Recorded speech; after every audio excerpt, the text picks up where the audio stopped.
Sejam bem-vindos a mais um recap semanal para a gente ficar por dentro do que aconteceu no mercado na última semana. Então essa foi uma semana curta, né, apenas de 4 dias, por conta do feriado da Páscoa, que afetou aí os mercados no Ocidente. E hoje o que a gente vai ver? A gente vai rapidamente passar por um clipping de notícias. Eu separei 2 notícias interessantes para poder comentar aqui com vocês. Vamos dar uma olhada nos indicadores financeiros, vou comentar algumas ações blue chips, ou seja, as principais ações do Ibovespa, vamos dar uma olhadinha no Bitcoin e vamos ver o calendário econômico da próxima semana. Então a primeira notícia que eu trouxe aqui para o clipping é a seguinte: a ameaça de Trump de tarifar chips desestabiliza a cadeia global do setor.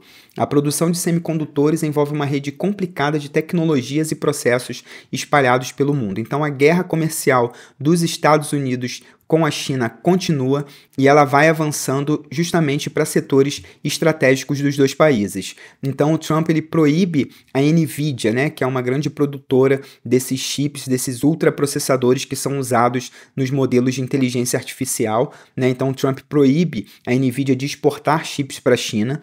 A Nvidia, por conta disso, apresentou uma baixa contábil de 5 bilhões de dólares, porque ela havia planejado toda uma linha de produtos voltado para os chineses e agora essas exportações ficaram suspensas, ela vai ter que se adequar a algumas regras, né? O secretário de Comércio dos Estados Unidos prometeu ser muito firme nas restrições, principalmente devido ao avanço da inteligência artificial por conta dos chineses, que foi demonstrado aí por aquela startup chamada DeepSeek, que superou os resultados do ChatGPT e eles conseguem trazer bons resultados de IA generativa com baixo custo, né? E parece que eles usam justamente chips da Nvidia.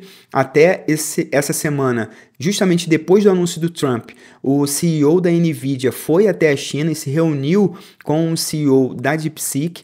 Então, essa guerra comercial também tem muito a ver com a tentativa dos Estados Unidos manter a sua hegemonia tecnológica, né? Então, o Trump ele ameaça taxar a importação também de semicondutores nos Estados Unidos, que é o título justamente da última notícia, e os Estados Unidos eles representam 30% da demanda global por chips. Então isso afeta toda a cadeia global, porque a matéria-prima dos chips, que é o silício, ele acaba sendo exportado pelos Estados Unidos e pela Noruega e vai lá para a China, para Taiwan, para o Japão, e eles passam lá no Oriente, né, por um processo de produção e depois são exportados para os Estados Unidos, né? Então os Estados Unidos importa depois esse produto acabado.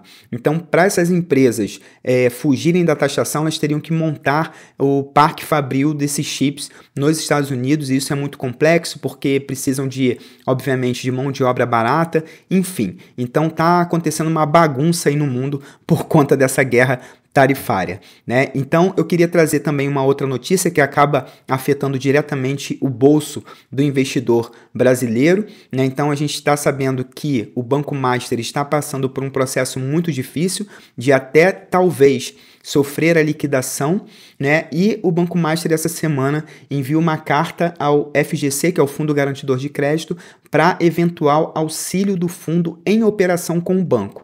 Trata-se de uma etapa formal necessária para uma eventual atuação do fundo como parte da solução para o Master. Então vamos entender o que está acontecendo, né? Então o Banco Master envia essa carta e o objetivo de montar essa estrutura é o seguinte: é para que o FGC não tenha que socorrer, né, o Master e pagar assim os credores do Master, né, aquelas pessoas que têm os CDBs do Banco Master. Então, ao invés do FGC tirar do seu caixa dinheiro para pagar diretamente os CDBs, eles iriam montar uma estrutura em que haveria a formação de um fundo, e esse fundo reuniria ativos e passivos do Banco Master que não vão ser comprados pelo BRB, e esse fundo poderia ser gerido pelo BTG e o FGC emprestaria dinheiro para o Banco Master, né, para o Banco Master ir pagando assim os CDBs ao longo do tempo. E segundo a notícia, esse pagamento poderia até ser um pagamento antecipado,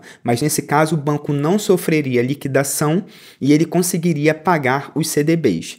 Se o FGC, recebendo essa carta, não aceitar a proposta, né, o que acontece? Aí talvez o FGC teria que de fato pagar os credores, né, pagar os donos de CDB, mas o Banco Central teria que intervir decretando a liquidação do Banco Master. Então vamos ver como que vai ficar o desenrolar dessa história, mas como que isso afeta a gente? Afeta porque gera uma insegurança no mercado, né? Muito ruim ter um banco quebrando, né? Porque isso gera incertezas. E a gente que tem CDB, né, já vê que essa questão de o FGC garante, beleza, ele garante, mas é uma burocracia danada, gera uma incerteza danada. Teve uma grande corrida aí de investidores querendo vender esses CDBs no mercado secundário. Aqueles que conseguiram vender perderam muito dinheiro num deságio muito grande justamente por conta do risco de não pagamento, né? Então fica atento a isso, tá bom? É por isso que eu sempre falo aqui da preferência, né? Pelo menos a minha preferência pessoal de renda fixa é justamente títulos do Tesouro Direto, porque a garantia é bem maior do que a garantia por parte de bancos. Bom, então vamos lá, vamos passar aqui para os indicadores, para a gente ver como que o mercado se comportou na semana. Bem, o Ibovespa ele fechou em alta de 2,61% na semana, o IDIV 2,36% e o IFIX 2,67%.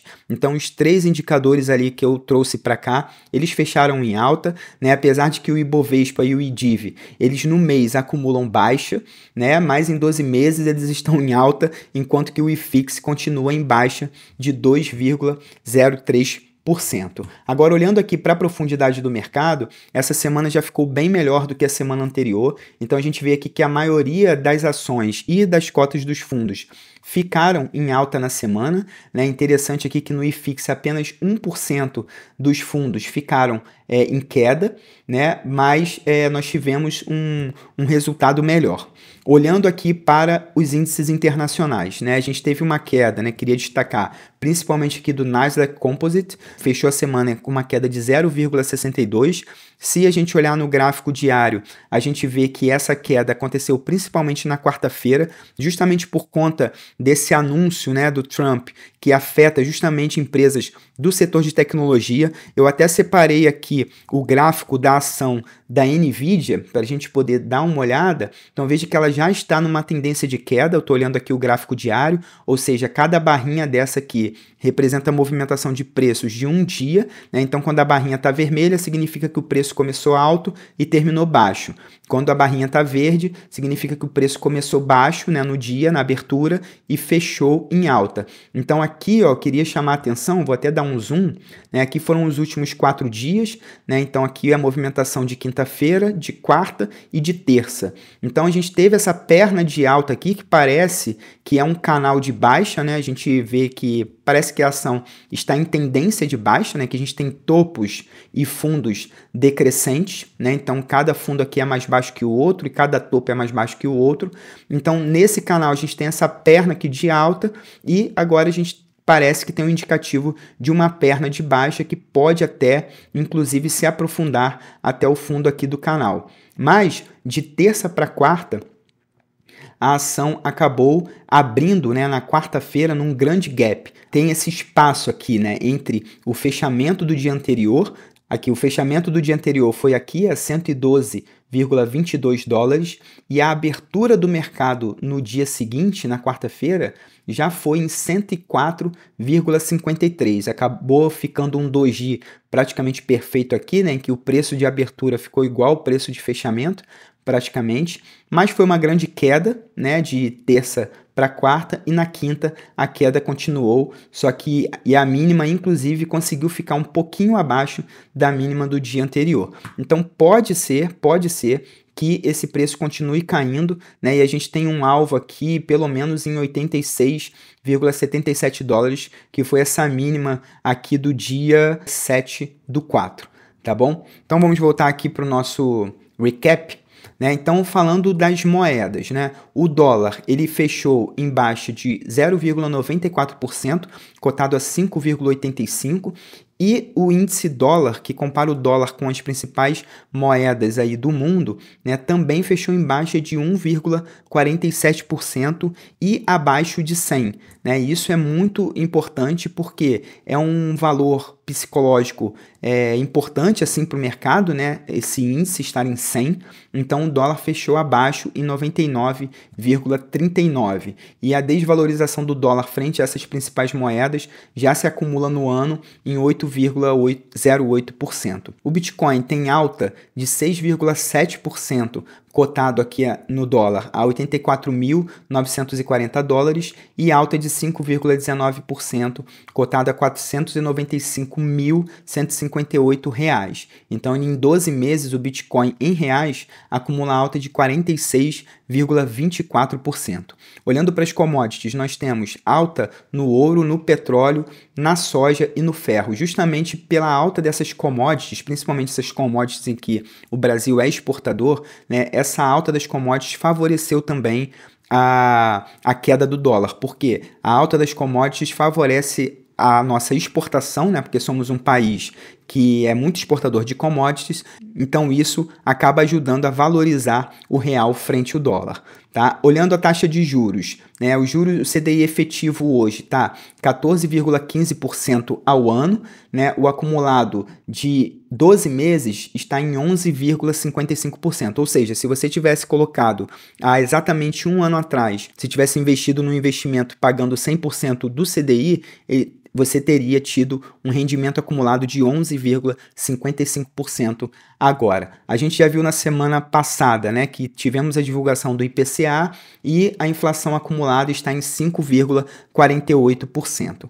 Vamos dar uma olhada rapidinho aqui nas maiores altas e maiores quedas no Ibovespa. Então, as maiores altas ficam por conta de LWSA, 19%, IDUX, 14,7%, MRV, 13%. Então, um destaque aí para Cogna e Edux, que é do setor de educação, né, que tem essa forte alta, inclusive acumulada no ano, a Edux com 73,7% e a Cogna com 124% acumulado no ano. E as maiores quedas ficaram por Apvida, Raia Drogasil, CSN Mineração, Magazine Luiza e São Martinho. Então, a maior alta do índice de dividendos ficou por conta da JSL, com 11% na semana, acumulando uma alta de 24% no mês. E a maior queda por conta de Brasil Agro, com queda de 3,9% e acumulado no mês de 6%. Olhando para os fundos imobiliários, temos BLMG11, com 6,1% de aumento na semana. E aqui a gente já viu que apenas 1% dos fundos tiveram queda essa semana, mas fica o destaque para o RECT11 com queda de 1,2% na semana. Bom, falando do Tesouro Direto, nós podemos ver que houve uma redução nas taxas de juros, tanto do pré-fixado quanto do IPCA 2029 e do Educamais 2035, e um leve aumento na taxa de juros do Renda Mais 2045. Vamos dar uma olhadinha lá na estrutura a termo, ou seja, na estrutura futuro da taxa de juros, né? Porque aqui a gente tem o prazo, né? Aqui nesse gráfico, a gente tem a taxa de juros no eixo Y, né? E aqui eu coloquei os vértices em meses, né? Ou seja, são os vencimentos dos títulos, e assim a gente consegue saber como que o mercado está negociando os títulos para essas datas futuras, e a gente consegue ver como que está o comportamento do mercado em relação à taxa de juros. Então, de uma semana para outra, a gente pode ver que a taxa de juros ela reduziu, né, ao longo de toda a curva. Então, a semana anterior sempre é a linha pontilhada e a semana atual a linha contínua, né? Então, a taxa de juros reduziu. Ela só teve um aumento aqui, só ficou acima da anterior, aqui no prazo de 6 meses, né? E está igual aqui praticamente em 12 meses, mas a partir de 12 meses a taxa foi menor do que a taxa anterior, né? E abrindo inclusive mais aqui a curva lá para um vencimento de mais longo prazo de 114 meses, tá bom? Então a gente está tendo um movimento de queda na taxa de juros. Agora vamos dar uma olhadinha nas principais ações do Ibovespa. Então, rapidamente, a gente pode ver que o Ibovespa negociou numa lateralidade bem estreita aqui nesses últimos 4 dias, né? Eu fiz até esse quadradinho aqui em volta, né? Porque o preço ele foi, voltou, foi de novo e ele acabou fechando numa alta, né? Porque o preço acabou abrindo aqui em 127.682, né? Aqui embaixo nessa barra, e fechou aqui em cima em 129.000 650, né? Então teve uma alta, mas ele acabou negociando nesse range aqui, ou seja, nessa faixa de preço, numa espécie de uma lateralidade estreita, né? Vamos dar uma olhadinha em Petrobras. Petrobras aqui é o gráfico semanal que eu trouxe, a gente já tinha traçado essas linhas. Petrobras estava num canal de alta aqui no gráfico semanal, e aí a gente teve essa queda nas últimas 3 semanas, né? E aqui eu queria só destacar que teve a formação aqui no gráfico semanal de um micro fundo duplo. Então, 2 semanas em que a mínima chegou aqui e não foi abaixo. Então, pode ser que o preço continue subindo. Gente, isso aqui não é recomendação, né? Quando a gente analisa assim os gráficos, a gente está trabalhando com hipóteses, não estou falando que é para comprar, não é nada disso. Olhando o gráfico, parece que o mercado tentou negociar aqui embaixo, até passou dessa linha de suporte que a gente tinha traçado aqui, que a gente pode até baixar um pouco, e ela vai coincidir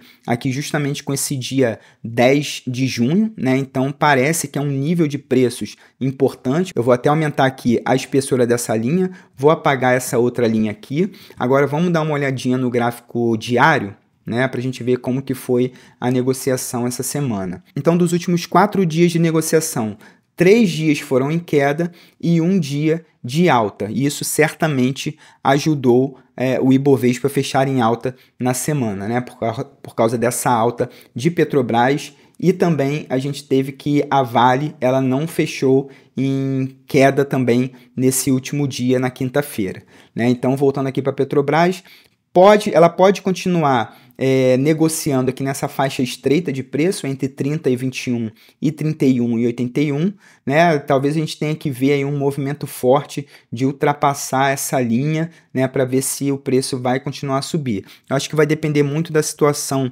macroeconômica também, desse aumento, né? Se essa semana, como a gente viu, o petróleo Brent acabou aumentando um pouco, isso melhorou e freou um pouco a queda da Petrobras, então deu um respiro aí na última semana. Tudo bem que essa semana não é uma semana de muita negociação por conta do feriado, mas vamos ver, fica o ponto de atenção aí para a próxima semana. Vamos para a Vale.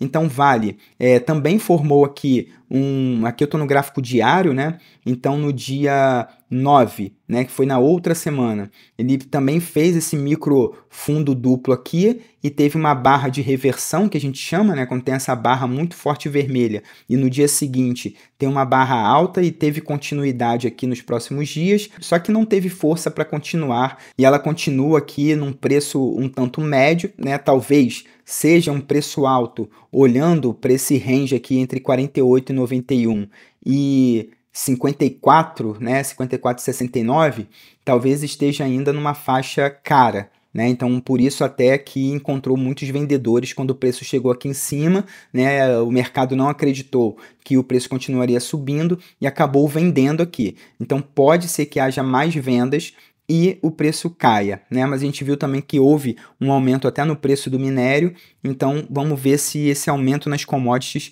se sustenta. Vamos rapidinho para Itub 4. Itub 4 também estava negociando numa lateralidade entre 30 e 76 e 32. Por que eu falo lateralidade? Porque aqui a gente vê que os preços, apesar de ter tido esse impulso muito forte aqui, depois o preço ficou sendo negociado com barras aqui sobrepostas, né, umas às outras, então o preço movimenta para cima, mas volta, ficando uma dentro da outra, né, e quando movimenta para cima, movimenta com pouca força, né, esse movimento de preço aqui que a gente viu no dia 13, 14, 15, até foi um movimento de preços forte, né, mas aqui a gente não viu essa força, porque ao mesmo tempo que houve essa barra forte, teve bastante vendedor aqui em cima e o preço não fechou na máxima, acabou voltando, e aqui o preço foi subindo aos pouquinhos, mas encontrou essa resistência aqui em 32,95 e daqui não passou. Então pode ser, né, há uma probabilidade de que haja vendedores aqui